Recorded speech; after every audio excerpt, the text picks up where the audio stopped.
Let's talk about the weather. It's a very British thing to do.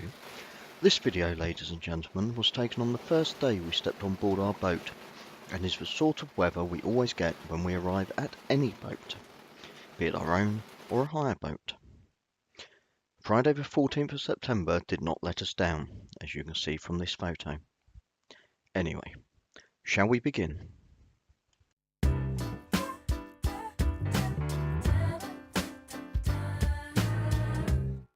Thankfully, the weather was so much better the next morning. When we opened the cabin doors, we could not believe our eyes, as there was this slime trail on the inside of the pram cover. Can snails or slugs hop? Or do they just skip? This is our boat's derriere, or more commonly known as the stern. We have one of those pram hood contraptions that people either love or hate. It's not too fiddly to put up or down, and we seem to have mastered the art of it. The wooden taffrail running around the stern of the boat needed a little bit of attention, so when we took the pram hood down, we also removed the skirt. Shortly after he swabbed the deck, Paul found the wood oil tin, and gave the wooden taffrail a healthy coating. Whilst this was drying, we set off from our mooring to fill up at the water tap by the marina entrance. You join us here on our return journey to our mooring spot, or should I say going past our mooring spot and heading up the Ashby Canal to the first winding hole. I should mention this is of course the linear moorings at Trinity Marina, which is between bridges 17 and 17A on the Ashby Canal in the market town of Hinckley. Hinckley has a history that stretches back to Anglo-Saxon times, Hink being someone's name and Lee meaning meadow. The town played a prominent part in the English Civil War and is also famous for stockings. You may be wondering what's going on with the weird camera angle at the moment, but if you keep watching just as we go past this tiny little butty on the end of this boat here, that's a little chicken coop butty.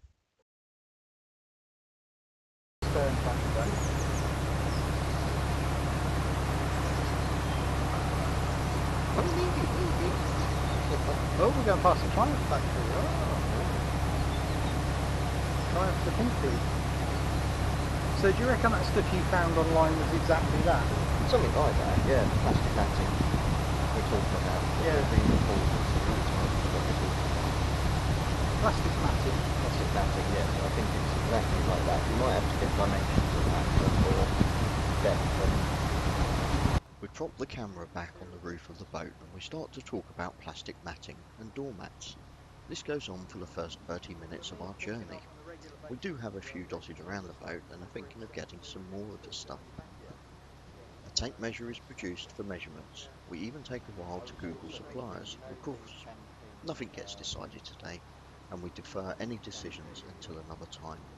Such is the glamorous narrowboat lifestyle we lead.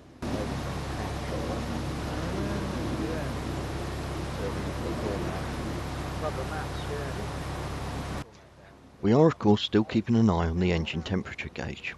As you'll recall from an earlier vlog, we were having a little trouble with the engine getting a bit warm. Today there was nothing to worry about. It was holding steady at the correct running temperature. Thankfully, Paul had purchased some engine coolant, the right sort, and we had siphoned out some of the water from the engine and had replaced it with what now appears to be the correct mix of coolant and water. Anyway, enough of me rambling on. Let's just sit back and enjoy the slow life.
I think we'd stopped talking about plastic matting by this point.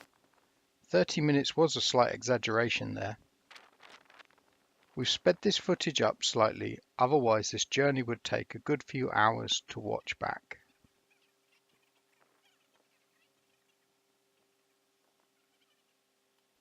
We did of course slow down past moored boats. It's not as if we were in any hurry to get anywhere.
We just slowed down the footage slightly here. If you look to the front end of the boat and head up to the clouds going to the right hand side, you'll start to see a little black dot that heads towards us. Here it comes. Okay, so it's not exactly Wildlife Cameraman of the Year stuff, and I'm not expecting to win any awards for this. I will of course mention that as far as we are aware, no flying insects were actually harmed during the filming of this journey. We're taking it in turns for tiller time and enjoying the slow life with a nice cup of tea and a slice of cake. If you're still watching and listening, you have time to pop the kettle on yourself right now.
As I said previously, we're only heading up the Ashby Canal to the winding hole just beyond Bridge 22 to turn the boat around and head back towards our mooring. We'd left the mooring this morning to fill up with water by the marina entrance, and we hadn't really planned to do this trip out. In saying that, we've both really enjoyed this short trip. The scenery is wonderful, the weather has been kind to us, it wasn't overly busy, and we were both relaxing. Paul had found a previous owner's Pearson guide for the Grand Union Canal, which they had annotated with comments about their adventures aboard.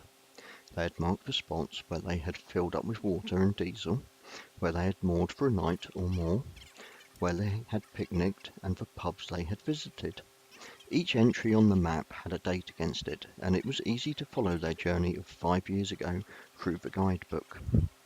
After watching the brilliant YouTubers The Narrowboat Experience recreate Kath's family holiday in their vlogs earlier in the year, we talked about recreating someone else's journey. However, reading what some of the notes said in the guide, we decided not to. Here we are approaching bridge number 2 Little Ducks, Quack, quack. 22. The winding hole is just the other side to the right. I start to size it up as we pass under the bridge. It is the first time that I've been at the tiller when the boat needs to be winded, so I'm a little apprehensive at this point, and I'm not sure I want anyone watching me as I attempt this. I look around to check there is no one watching, and to check there aren't any other boats heading our way. The coast is clear. There is just enough time to say thank you for joining us. Please like, feel free to comment, and to subscribe to follow the rest of our journey and to see if we win the boat here or not.